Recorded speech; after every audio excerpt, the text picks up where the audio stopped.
चलो बच्चों देखो, मैं आपको आज डबल सर्कुलेशन के बारे में बताऊंगा कि डबल सर्कुलेशन क्यों कहा जाता है और कैसे होता है। ठीक है, तो देखिए सबसे पहले आप जानिए कि हमारा जो हार्ट होता है वो 4 चैम्बर का होता है। कितने चैम्बर का? 4 चैम्बर। कहते हैं ऊपर वाले पार्ट को एट्रिया बोलते हैं, नीचे वाले पार्ट को वेंट्रिकल बोलते हैं। एट्रिया में राइट एट्रिया और लेफ्ट एट्रिया होता है और वेंट्रिकल में राइट वेंट्रिकल और लेफ्ट वेंट्रिकल होता है। ओके, चलिए बात करते हैं। सबसे पहले मैं बात करूंगा यहां से। चलिए देखिए, ये कहते हैं कि हमारी होल बॉडी होती है। कहते हैं कि जब बॉडी मेरा ऑक्सीजनेटेड ब्लड को, ठीक है, ऑक्सीजन युक्त ब्लड को जब यूटिलाइज करता है तो क्या रिलीज होगा? Carbon dioxide. और आपको मैं बता दूं, यहाँ पे देखिए ये रिएक्शन, ये समझिएगा अच्छे तरीके से। C6H12O6 प्लस O2, आप जानते हैं ये ग्लूकोज है। ऑक्सीजन का रिक्वायरमेंट क्यों होता है? क्योंकि ग्लूकोज का जब बर्निंग रिएक्शन होता है, और हमने बताया कोई भी बर्निंग रिएक्शन होगा तो उसमें से क्या रिलीज होता है? कार्बन डाइऑक्साइड प्लस वाटर और प्लस एनर्जी रिलीज होता है। ठीक है, याद रखिएगा, प्लस एनर्जी रिलीज होता है। तो याद रखना, यहाँ पर वाटर और एनर्जी को हमारी बॉडी यूटिलाइज करेगी क्योंकि ये अच्छे प्रोडक्ट होते हैं। लेकिन CO2 जो होता है वेस्ट प्रोडक्ट होता है, और वेस्ट प्रोडक्ट क्यों? क्योंकि ब्लड में अगर घुला रहा तो आगे इसके प्रॉब्लम हो जाएगी। ठीक है, तो देखिए, तो कार्बन डाइऑक्साइड को क्या होता है? रिलीज किया जाता है। तो यहाँ पर जो ब्लड होता है, याद रखिएगा, जब कार्बन डाइऑक्साइड ब्लड में मिल जाता है तो इसे बोलते हैं डीऑक्सीजनेटेड ब्लड। क्या बोलेंगे?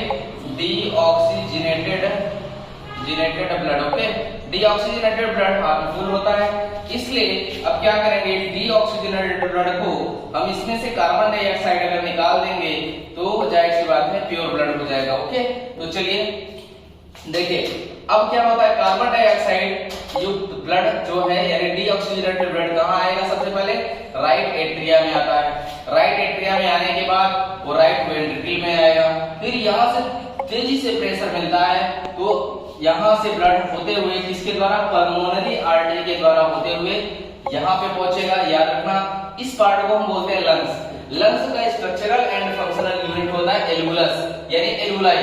तो कहते हैं यहाँ पे क्या होता है? रेस्पिरेशन के द्वारा एनवायरनमेंट एयर यानी O2 को हम अंदर ले आते हैं, और यहाँ से क्या होता है कि डीऑक्सीजनेटेड ब्लड में कार्बन डाइऑक्साइड का कंसंट्रेशन ज्यादा होता है, तो क्या करेगा? ये धीरे से रिलीज हो जाएगा एल्वुलाई में, और एल्वुलाई में ऑक्सीजन का कंसंट्रेशन ज्यादा होता है तो यहाँ पर क्या हो जाएगा? ए ऑक्सीजन ब्लड में मिल जाएगा। ठीक है, तो देखिएगा, जब ऑक्सीजन ब्लड में आता है या ब्लड में मिल जाता है, ब्लड के साथ संपर्क करता है तो ऑक्सीजनेटेड ब्लड बना लेता है और ये कार्बन डाइऑक्साइड रिलीज कर दिया जाता है एनवायरनमेंट में। ओके, अब ये ऑक्सीजनेटेड ब्लड सबसे पहले कहां पहुंचेगा? लेफ्ट एट्रिया में पहुंचेगा। लेफ्ट एट्रिया से ट्राइकस्पिड वाल्व के द्वारा यहाँ नीचे आएगा और यहाँ से फिर पंप कर दिया जाएगा। ठीक है, ए होते हुए, देखिए यहाँ से होते हुए वेंट्रिकल जब कॉन्ट्रैक्ट करती है तो तेजी से प्रेशर बनता है। इस प्रेशर के साथ ए सिस्टेमिक आर्टरी के द्वारा होल बॉडी में पहुंचाया जाता है। सिस्टेमिक आर्टरी के द्वारा क्या करेगा? होल बॉडी में पहुंचाया जाता है। सबसे बड़ी बात है, लंग्स के द्वारा हार्ट में लाने वाला जो ऑक्सीजनेटेड ब्लड है, सबसे पहले उसका नाम है पल्मोनरी वेन। याद रखना, इंपॉर्टेंट है, ये स्टार पॉइंट होता है। क्यों? क्योंकि रीजन है सबसे ज्यादा कंफ्यूजन। मोस्टली जो हमारी वेन्स होती हैं डीऑक्सीजनेटेड ब्लड को ही कैरी करती हैं, बट एक इकलौती पल्मोनरी वेन्स है जो ऑक्सीजनेटेड ब्लड को कैरी करती है। ओके, उसके बाद देखिए यहाँ पर, देखिए उसके बाद यहाँ पर ऑक्सीजनेटेड ब्लड आएगा, फिर वही प्रोसेस होगा, यहाँ पर भी ब्रेकडाउन होगा। ठीक है, चलिए ओके, समझ में आया? Okay, done.